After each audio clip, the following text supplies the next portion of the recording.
जय हिंद दोस्तों, एक बार फिर से स्वागत है आप सभी का। जीके जीएस के इंपॉर्टेंट एमसीक्यू फॉर्मेट में क्वेश्चन होने वाले हैं। और मैं आपको बता दूं, अगर आपने कांस्टेबल या सब इंस्पेक्टर किसी भी पोस्ट के लिए अप्लाई किया हो तो आज के ये क्वेश्चन आपके लिए इंपॉर्टेंट होंगे। तो चलिए आप चलते हैं अपने क्लास पे। आप बिना रुके सभी प्रश्नों को करना है। तो यहाँ पे दिया है दादा साहब फाल्के पुरस्कार 2024 के प्राप्तकर्ता कौन है। तो भैया दादा साहब फाल्के पुरस्कार 2024 के प्राप्तकर्ता, ये देखो आपके करंट का क्वेश्चन है। और यहाँ पे पेन ना व्हाइट कर लेते हैं, व्हाइट बढ़िया रहेगा ना, अच्छा लगेगा ना। आज आप देख रहे होंगे ब्लैक बोर्ड भी अलग है और स्टार्टिंग का थंबनेल बैनर जो है वो भी अलग है ना। तो बिल्कुल दोस्त, थोड़ा सा आपका सपोर्ट और मिल जाए। और यहाँ पे देखो, बिल्कुल जो आपका सही जवाब है वो मिथुन चक्रवर्ती होगा, जो कि आपने ऑप्शन ए लगा दिया होगा, है ना। तो चलते हैं दोस्त अपने अगले प्रश्न की तरफ और देखते हैं हमारा अगला क्या है। देखो यहाँ पे दिया है मायोपिया से ग्रसित व्यक्ति को खालिस्तान की वस्तु नहीं दिखाई पड़ती है। तो मायोपिया से ग्रसित व्यक्ति जो होता है उसे पास की या दूर की कौन सी वस्तु दिखाई नहीं पड़ती है। तो याद रखना भैया, जो मायोपिया से ग्रसित व्यक्ति होता है उसे दूर की वस्तु जो है वो साफ दिखाई नहीं पड़ती है। कहाँ की? दूर की। तो ये आप याद रखेंगे। इसके लिए कौन सा लेंस उपयोग किया जाता है? अवतल लेंस का उपयोग किया जाता है ना। अवतल लेंस का उपयोग किया जाता है। और देखो, जो क्या कहते हैं, हाइपोमेट्रोपिया होती है, हाइपोमेट्रोपिया है ना, यहाँ पे मायोपिया है, हाइपोमेट्रोपिया होती है ना, उसमें निकट की मतलब पास की चीज़ें नहीं दिखाई देती हैं, उसके लिए उत्तल लेंस का उपयोग करते हैं, है ना। उसके लिए उत्तल लेंस का उपयोग करते हैं। तो ये भी आप ध्यान रखेंगे। तो चलते हैं दोस्त अपने अगले प्रश्न पर। निम्न में से प्रतिरोध का मात्रक क्या होता है? प्रतिरोध का मात्रक यहाँ पे पूछा गया है, तो आप तुरंत बताएंगे ओम होता है, जो कि ऑप्शन सी में दिया गया है ना। सही हो जाएगा आपका। और देखो, जो वोल्ट है ना, ये किसका होता है, मैं आपको रोज इसीलिए बताता हूँ कि शायद कहीं पूछ लिया जाए पेपर में। तो विद्युत विभवांतर का जो मात्रक है वो वोल्ट होता है। और जो वाट होता है वो किसका होता है? वो याद रखना भैया, शक्ति का होता है। किसका होता है? शक्ति का मात्रक होता है। तो ये भी आप ध्यान में रखेंगे। और चलते हैं दोस्त इसके साथ में अपने अगले प्रश्न की तरफ। तो यहाँ दिया है स्तनधारी वर्ग में रक्त का सबसे अधिक तापमान किस जंतु में पाया जाता है। भैया जो स्तनधारी वर्ग में रक्त का सबसे अधिक तापमान किस जंतु में पाया जाता है? तो भैया मानव में तो नहीं पाया जाता और व्हेल में भी नहीं पाया जाता। यहाँ पे सही जवाब आपका बकरी, ऑप्शन सी जो है बकरी, क्या हो जाएगा? Right answer. और देखो, जो स्तनधारी होते हैं ना, उनके हृदय में 4 चैम्बर होते हैं, 2 अलिंद और 2 निलय, है ना। तो ये भी आप ध्यान में रखेंगे। और चलते हैं दोस्त इसके साथ में अपने अगले प्रश्न की तरफ। तो यहाँ पे दिया है निम्न में से वनस्पति विज्ञान का पिता किससे कहा जाता है? निम्नलिखित में से वनस्पति विज्ञान का पिता किससे कहा जाता है? तो आप यहाँ पे क्या बताएंगे? तो याद रखना भैया, यहाँ पे थियोफ्रैक्टस जो दे रखा है ऑप्शन ए, है ना। थियोफ्रैक्टस आपका क्या हो जाएगा? बिल्कुल सही जवाब हो जाएगा। और अरस्तु को किसका पिता कहते हैं? तो याद रखना, इन्हें कहते हैं जीव विज्ञान का। जीव विज्ञान का पिता किसे कहते हैं? अरस्तु को। और अरस्तु पता कौन थे? ये सिकंदर के गुरु थे। सिकंदर जो था उसके गुरु अरस्तु थे, ठीक है ना। और अरस्तु को जीव विज्ञान का पिता भी कहते हैं। और इरेटोस्थनीज जो हैं, ये पता है किसके थे? ये भूगोल के थे। किसके? भूगोल के जनक। तो ये भी आप याद रखेंगे, भूगोल के जनक कौन थे? इरेटोस्थनीज। और देखो, भूगोल का मतलब पता है आपको? भू मीन्स पृथ्वी और गोल मीन्स गोल, इसीलिए इसका नाम है भूगोल, है ना। भू मीन्स पृथ्वी, गोल मीन्स गोल। तो पृथ्वी गोल है, इसलिए इसे कहते हैं भूगोल। तो चलते हैं दोस्त अपने अगले प्रश्न पे। देखो यहाँ दिया है एशिया पावर इंडेक्स 2024 में भारत किसको पछाड़कर तीसरा सबसे शक्तिशाली देश बनकर उभरा है। ये तो मैंने उस दिन आपको बताया था, और आज मैंने शायद रिवीजन के लिए आपको ये क्वेश्चन दे दिया है कि इसमें आप बिल्कुल सही जवाब करेंगे, है ना। तो मुझे उम्मीद थी आपने बिल्कुल सही जवाब किया होगा, जापान को पछाड़कर। भारत इस टाइम, समझ रहे हो ना, जापान को पीछे छोड़ के आगे जा रहा है। तो एशिया पावर इंडेक्स 2024 में भारत जो है वो जापान को पीछे छोड़ के तीसरा बन गया सबसे शक्तिशाली देश, ठीक है ना। पहले नंबर पे अमेरिका है और दूसरे नंबर पर चीन है, और तीसरे पे अपना प्यारा भारत, और चौथे पे आ गया है जापान। तो ये भी आप ध्यान में रखेंगे। और चलते हैं इसके साथ में अपने अगले प्रश्न की तरफ। निम्न में से हीमोग्लोबिन किस में पाया जाता है? हीमोग्लोबिन किस में पाया जाता है? लाल रक्त कोशिकाओं में, सफ़ेद रक्त कोशिकाओं में, या माइटोकॉन्ड्रिया में? तो भैया हीमोग्लोबिन जो है ये लाल रक्त कोशिकाओं में पाया जाता है। किस में पाया जाता है? लाल रक्त कोशिका। ऑप्शन ए यहाँ पे क्या हो जाएगा आपका? बिल्कुल सही जवाब हो जाएगा। और देखो, हो सकता है कि जो इंग्लिश में लिखा हुआ है उसमें कोई कहीं पे मिस्टेक हो, तो उसके लिए माफ़ी चाहता हूँ, क्योंकि आपको भी पता है कि मुझे सही से इंग्लिश नहीं आती है। हिंदी मुझसे कहीं भी कुछ भी बुलवा लो, लेकिन इंग्लिश नहीं आती, क्योंकि मैं यार देखो, प्राइमरी पाठशाला का पढ़ा हुआ स्टूडेंट गांव का, है ना। तो फिर इंग्लिश तो नहीं आती है। और देखो यहाँ पे दिया है आँख के किस भाग के नष्ट होने पर आँखों की रोशनी समाप्त हो जाती है। आँख के किस भाग के नष्ट होने पर आँखों की जो रोशनी है वो समाप्त हो जाती है। तो आप यहाँ पे क्या बताएंगे? तो यहाँ पे सही जवाब जो हमारा दे रखा है ना वो क्या होगा? आपने कर दिया होगा आंसर, मैं बताने वाला हूँ कार्निया। ऑप्शन सी यहाँ पे क्या हो जाएगा? हमारा ऑप्शन सी बिल्कुल राइट आंसर हो जाएगा, कॉर्निया। और चलते हैं इसके साथ अपने अगले प्रश्न की तरफ। देखिए तो यहाँ पे हमारा अगला प्रश्न है कि निम्न में से स्पीड पोस्ट पुस्तक के लेखक कौन है? स्पीड पोस्ट पुस्तक के लेखक पूछा गया है कौन है। तो देखो ये मैं आपको बता दूं, ये आपके लिए इंपॉर्टेंट भी बनेगा क्वेश्चन, ठीक है ना। तो इसे आप नोट कर लो, सोबा डे जी। कौन है? सोबा डे जी। अब इस पुस्तक का, स्पीड पोस्ट का जो प्रकाशन है वो कब हुआ था? तो याद रखना 1999, मतलब कि 1999 यहाँ पे क्या हो जाएगा आपका? बिल्कुल सही जवाब हो जाएगा, इसे आप ध्यान रखेंगे। और देखो महादेवी वर्मा जी से एक याद रखना जो मुझे लगता है कि आपको पता होना चाहिए, यामा। कौन सा? यामा पुस्तक। ये देखो ये लिखी थी महादेवी वर्मा जी ने। और कालिदास जी से तो आपको पता ही होगा, एक तो इनकी वो है मेघदूत, है ना, ये बहुत ज़्यादा पूछी जाती है। एक मेघदूत है, एक रघुवंशम है, और एक वो है कुमार संभवम, है ना, और एक क्या कहते हैं, कुमार संभवम, रघुवंशम, मेघदूत और अभिज्ञान शाकुंतलम, है ना। तो ये सब आप कालिदास जी से जरूर याद रखेंगे, पूछी जा सकती हैं आपके पेपर में और पूछा भी जाएगा। और चलते हैं दोस्त अपने अगले प्रश्न की तरफ। देखो यहाँ दिया है अमर्त्य सेन जी को नोबेल पुरस्कार से कब सम्मानित किया गया था? अमर्त्य सेन जी को नोबेल पुरस्कार से कब सम्मानित किया गया था? तो आप यहाँ पे क्या बताएंगे? देखो नोबेल पुरस्कार से जो भी लोग सम्मानित किए गए हैं ना वो विशेष रूप से आप देख लेना, क्योंकि आपसे पूछे जा सकते हैं। तो 1998 में इन्हें सम्मानित किया गया था, ठीक है ना। किसके लिए? इनकी वो थी अर्थशास्त्र के लिए, है ना। किसके लिए? अर्थशास्त्र के लिए इन्हें सम्मानित किया गया था नोबेल पुरस्कार से। और 2001 में किसे किया गया था? 2001 में तो एक तो वो थे वी.एस. नायपाल। कौन थे? वी.एस. नायपाल। इन्हें आप याद रखेंगे। 2001 में इन्हें किया गया था साहित्य के लिए, साहित्य के लिए। तो ये भी आप ध्यान रखेंगे, ठीक है ना, साहित्य के लिए। और 2014 में, ये तो बिल्कुल आपको पता ही होना चाहिए भाई, 2014 मतलब 10 साल पहले की बात है। तो याद रखना कैलाश सत्यार्थी जी को किया गया था, कैलाश सत्यार्थी जी को किया गया था 2014 में शांति के लिए, ठीक है ना। तो ये आप ध्यान रखेंगे, विशेष रूप से ध्यान रखेंगे, पेपर में पूछे जा सकते हैं। और चलते हैं इसके साथ में अपने अगले प्रश्न की तरफ। देखो यहाँ दिया है अम्लीय वर्षा का मुख्य घटक क्या होता है? अम्लीय वर्षा का जो मुख्य घटक है वो क्या होता है? तो आप यहाँ पे क्या बताएंगे? अगर मैं आपसे कहूँ कि SO2 और वो दूसरा क्या है, NO2, है ना, NO2, तो आप यहाँ पे बता सकते हैं कि भैया यहाँ पे A और B क्या हो जाएगा? आपका बिल्कुल सही जवाब हो जाएगा, है ना, सल्फर डाइऑक्साइड और नाइट्रोजन ऑक्साइड। तो बिल्कुल दोस्त आप याद रखेंगे SO2 और NO2, तो बिल्कुल आपके लिए इंपॉर्टेंट है। और चलते हैं दोस्त अपने अगले प्रश्न। भारतीय अंतर्राष्ट्रीय फिल्म महोत्सव IFFI 2024 के निदेशक कौन बने हैं? तो भारतीय अंतरिक्ष फिल्म महोत्सव IFFI 2024 के जो निदेशक हैं वो कौन बने हैं, यहाँ पे आपको ये बताना है। तो यहाँ पे याद रखना भैया, वो आपके सही जवाब हो जाएंगे शेखर कपूर। कौन हो जाएंगे? शेखर कपूर। ऑप्शन ए जो दे रखे हैं आपका सही जवाब हो जाएंगे। और मैं आपको यहाँ पे बता दूँ, इसका जो ये 2024 में वो हुआ था 55वां संस्करण, है ना, 55वां संस्करण हुआ था।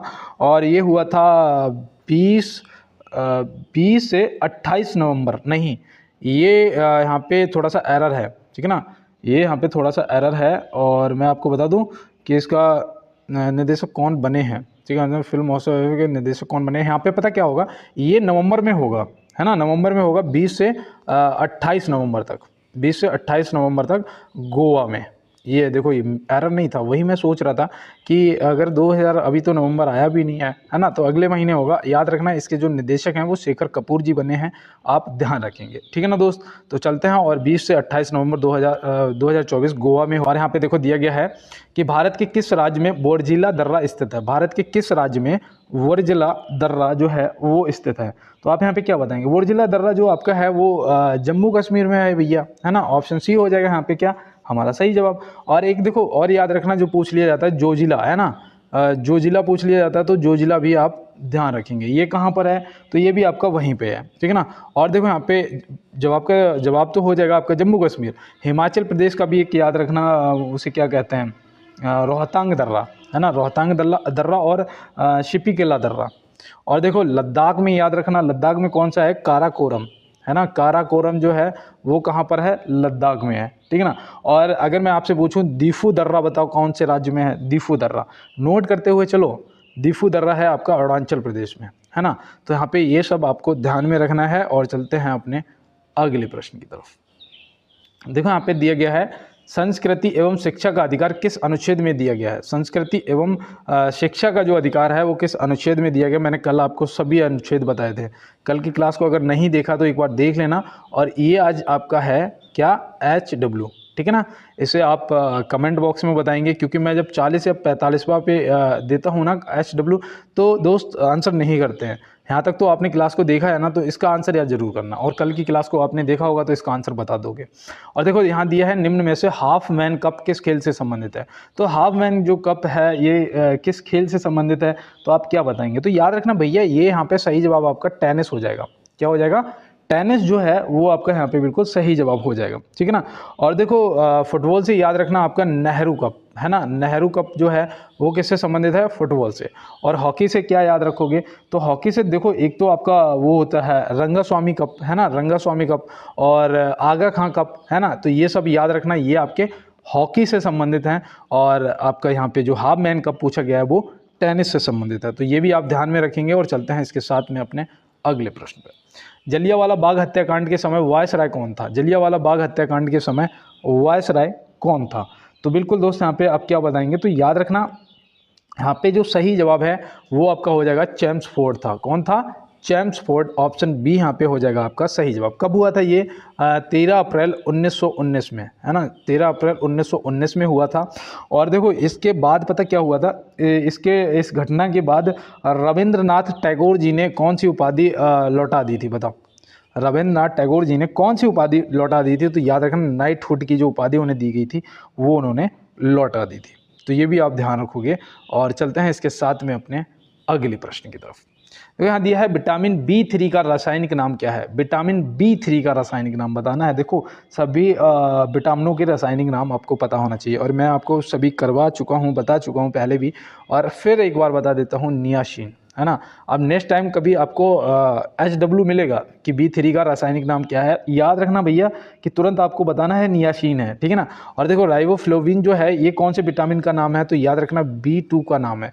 और बायोटीन जो है ये कौन सी विटामिन का नाम है, तो याद रखना भैया ये B7 का नाम है। और मैं अगर यहाँ पे आपसे पूछूं कि विटामिन K का क्या रासायनिक नाम है, ये आप कमेंट बॉक्स में बताएंगे, ठीक है ना। ये मैंने आपको लगभग अभी 2-3 दिन लगातार बताया है विटामिन K के बारे में। और चलते हैं दोस्त अपने अगले प्रश्न पे। तो यहाँ दिया है क्वाड लीडर्स शिखर सम्मेलन 2025 की मेजबानी कौन सा देश करेगा। तो क्वाड लीडर शिखर सम्मेलन 2025 की जो मेजबानी है वो कौन सा देश करेगा। तो देखो ये प्रश्न जब पूछा गया है तो याद रखना भैया अपना भारत ही करेगा, अपना प्यारा भारत, ऑप्शन ए हो जाएगा यहाँ पे सही जवाब। और ये होगा संस्करण 7वां, है ना, 7वां होगा, ये भी आप याद रखना। और जो इससे पहले हुआ था ना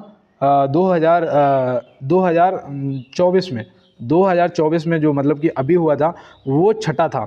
और वो किसने किया था, तो याद रखना बिल मिंगटन हो जाएगा यहाँ पे आपका बिल्कुल सही जवाब। तो ये भी आप ध्यान रखेंगे। और चलते हैं इसके साथ में अपने अगले प्रश्न पे। तो यहाँ दिया है निम्न में से भारत का सबसे बड़ा प्राकृतिक बंदरगाह कौन सा है। निम्न में से इनमें से आपको बताना है कि भारत का सबसे बड़ा प्राकृतिक बंदरगाह कौन सा है। अगर मैं यहाँ पे आपसे ये पूछ दूं कि सबसे गहरा प्राकृतिक बंदरगाह कौन सा है, तो सब दोनों का जवाब एक ही होगा आपका, विशाखापत्तनम। क्या हो जाएगा, विशाखापत्तनम, जो कि ऑप्शन सी में दिया गया है। और आप बता देंगे तो बिल्कुल दोस्त। और चलते हैं इसके साथ में अपने अगले प्रश्न की तरफ। देखिए यहाँ पे अगला प्रश्न है हमारा कि चंद्रगुप्त मौर्य के शासन विस्तार में किसने प्रमुख रूप से मदद की थी। तो यहाँ पे आपका जो सही जवाब है, मुझे नहीं लगता कि आप ज़्यादा सोचेंगे, क्योंकि यहाँ पे जो आपका राइट आंसर है वो क्या हो जाएगा, चाणक्य जी, है ना। और देखो चाणक्य जी जो थे वो इनके एक पहले तो आचार्य थे, है ना। इन्होंने क्या किया, इन्होंने चंद्रगुप्त मौर्य को एक गुलाम थे, गुलाम, ठीक है ना, एक गुलाम था, गुलाम को लेके और फिर उसे कहते हैं ना कि शून्य से शिखर तक, है ना, शून्य से शिखर तक, तो पूरी भूमिका जो है वो चाणक्य जी की थी और इन्हें सम्राट बनाया भारत का। तो इसमें पूरा इनका योगदान था, पूरा सपोर्ट था, इसलिए चंद्रगुप्त मौर्य जो थे वो फिर नंद वंश का सफाया करने के बाद भारत के सम्राट बने और अखंड भारत की नींव रखी, है ना, सम्राट बने। तो इस चीज़ को आप ध्यान रखेंगे। और चाणक्य जी की एक पुस्तक भी याद रखना, अर्थशास्त्र, ठीक है ना, जो कि बिल्कुल राजनीति पे आधारित है, तो ये भी आप ध्यान रखेंगे। और जो ये मैगस्थनीज था ना, ये एक वो था, राजदूत था, ठीक है ना, राजदूत था। और इसकी भी एक रचना है, वो आप याद रखना, इंडिका। कौन सी? इंडिका। तो ये भी आप ध्यान रखना। और धनानंद, ये नंद वंश का वो था शासक लास्ट, जिसे चंद्रगुप्त मौर्य ने मार दिया था, उसके बाद फिर सम्राट बन गए थे। तो बिल्कुल ये सब आप ध्यान रखेंगे। और चलते हैं अपने अगले प्रश्न पर। प्राचीन काल में कलिंग का महान शासक कौन था? प्राचीन काल में कलिंग का जो महान शासक था वो कौन था? तो आप यहाँ पे क्या बताएंगे? तो यहाँ पे बिल्कुल आपका जो सही जवाब है वो हो जाएगा खारवेल। क्या हो जाएगा? खारवेल। ऑप्शन सी जो है वो यहाँ पे आपका बिल्कुल राइट आंसर बन जाएगा। तो ये आप ध्यान रखेंगे।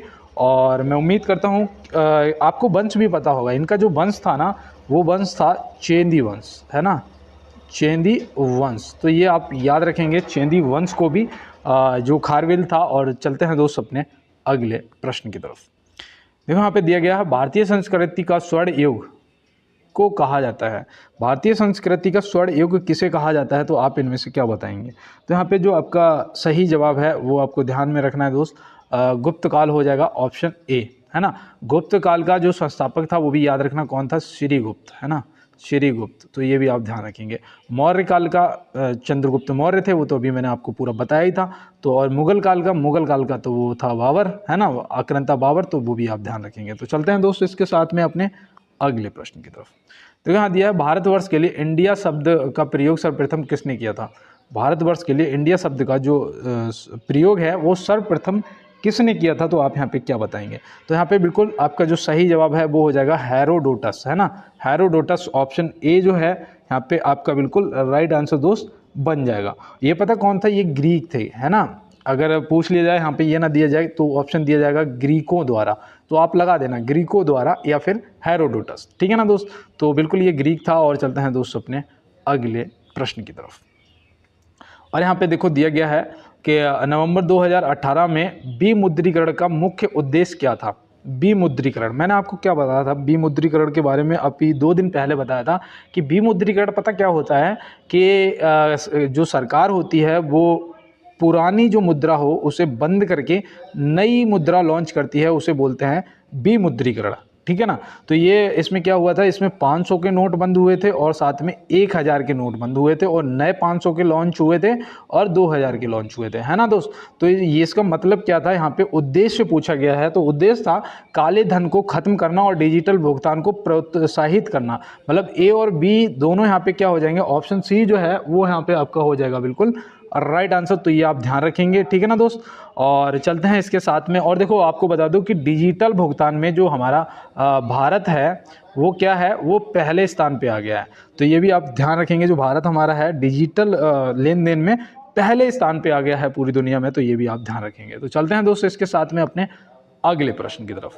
देखो यहाँ पे दिया है, भुवनेश्वर तथा पुरी के मंदिर किस शैली से निर्मित हैं? भुवनेश्वर तथा पुरी के जो मंदिर हैं वो किस शैली से निर्मित हैं? तो आपका यहाँ पे जो आंसर है वो क्या होगा? तो बिल्कुल मैं उम्मीद करता हूँ आपने लगा दिया होगा। यहाँ पे जो आपका राइट आंसर है वो हो जाएगा नागर शैली। ऑप्शन सी यहाँ पे क्या हो जाएगा? नागर शैली आपका हो जाएगा बिल्कुल सही जवाब।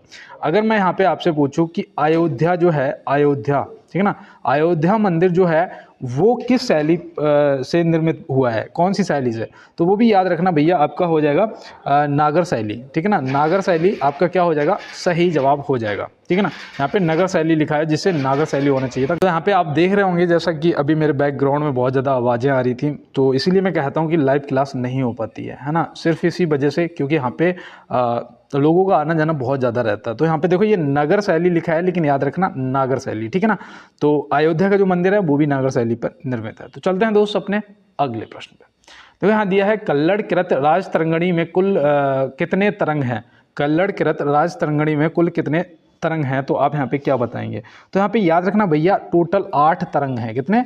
8 तरंग। ऑप्शन डी जो यहाँ पे है वो क्या हो जाएगा, हमारे प्रश्न का बिल्कुल राइट आंसर हो जाएगा। तो चलते हैं दोस्तों इसके साथ में अपने अगले प्रश्न पर। 3 मुख वाली ब्रह्मा विष्णु व महेश की मूर्ति किस गुफा में स्थित है?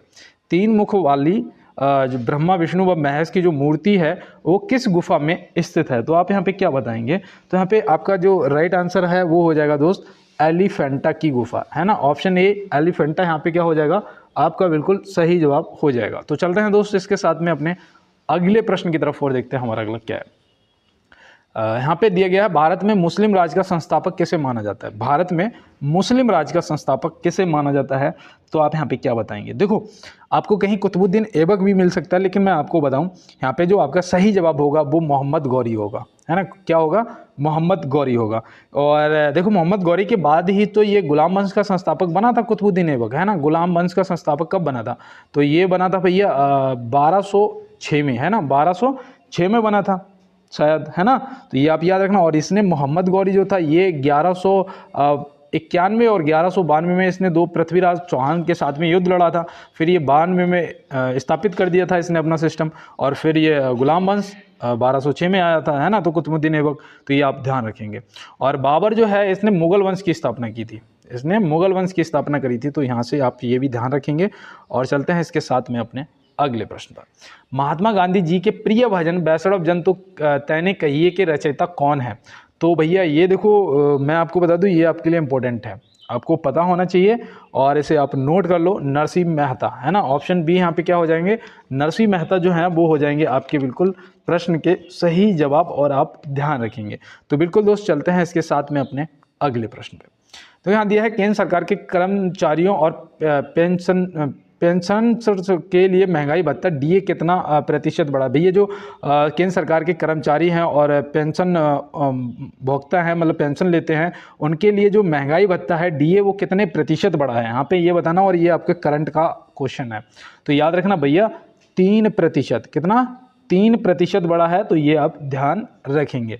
तो बिल्कुल दोस्त और चलते हैं अपने अगले प्रश्न की तरफ। तो यहाँ दिया है निम्न में से लाल चने में पाया जाने वाला एंजाइम कौन सा है? निम्न में से लाल चने में पाया जाने वाला जो एंजाइम है वो कौन सा है? तो आप यहाँ पे क्या बताएंगे। याद रखना भैया डाइस्टेस, है ना, डाइस्टेस।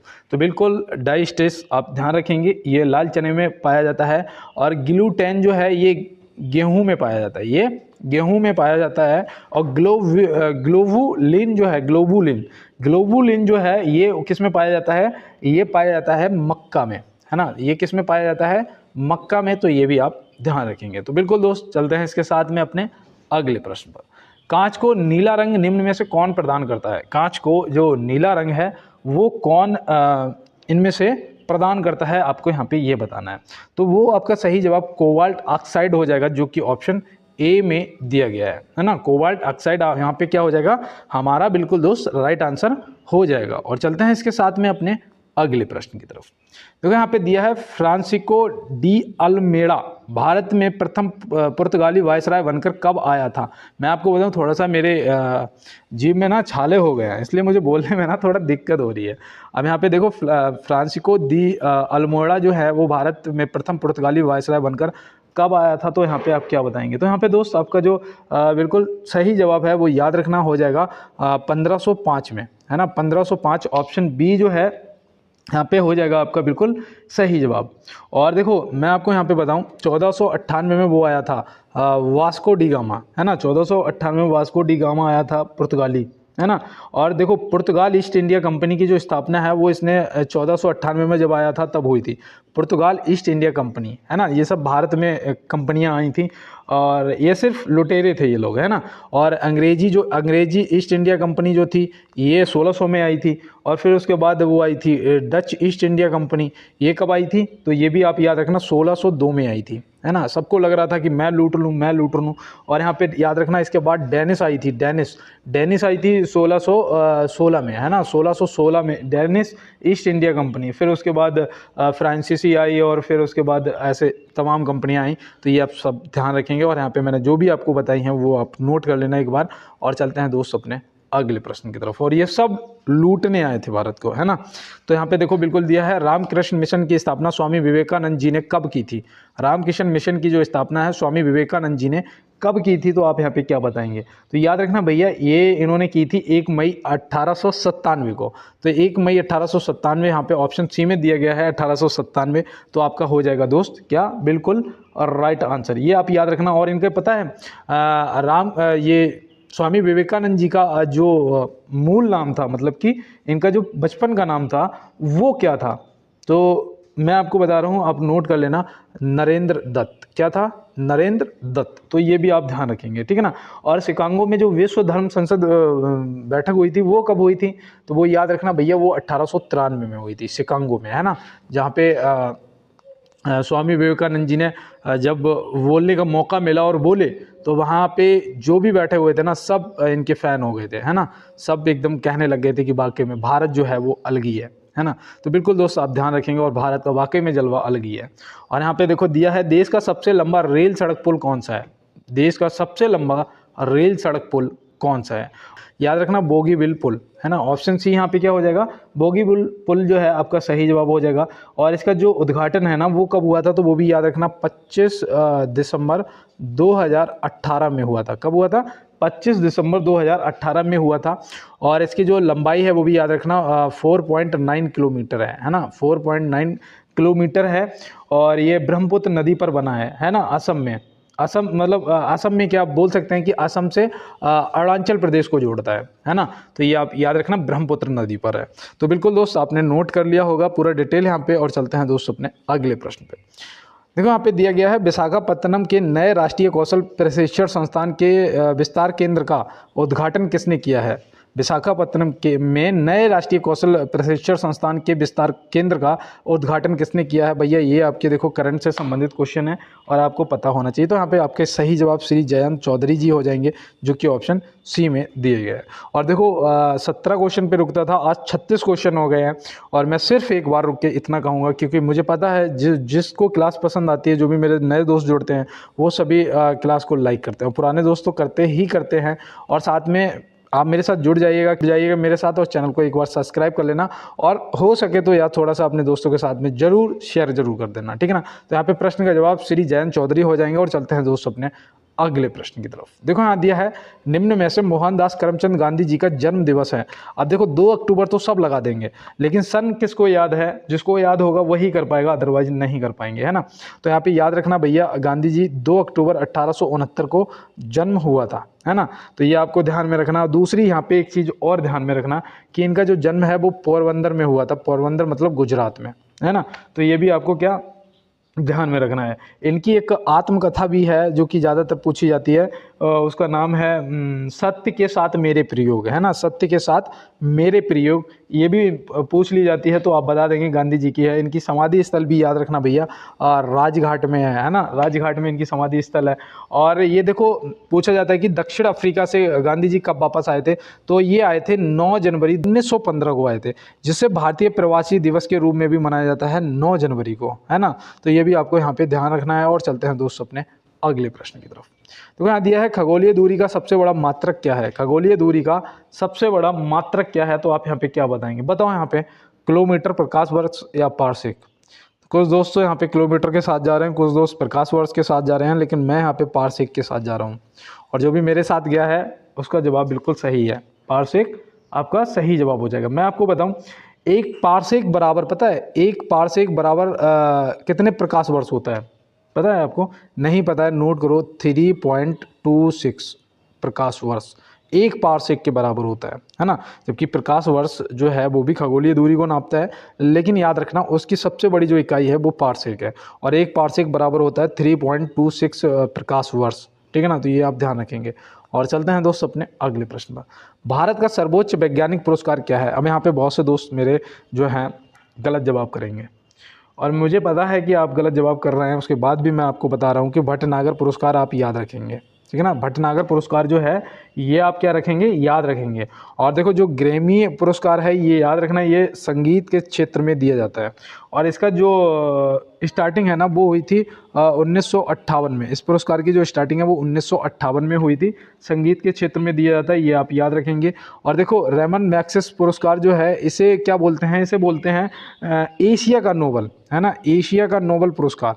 तो एशिया का नोबल अगर पूछा जाएगा किस पुरस्कार को बोलते हैं तो याद रखना रेमन मैग्सेसे पुरस्कार आपका हो जाएगा क्या दोस्त, बिल्कुल राइट आंसर। तो चलते हैं इसके साथ में अपने अगले प्रश्न पर।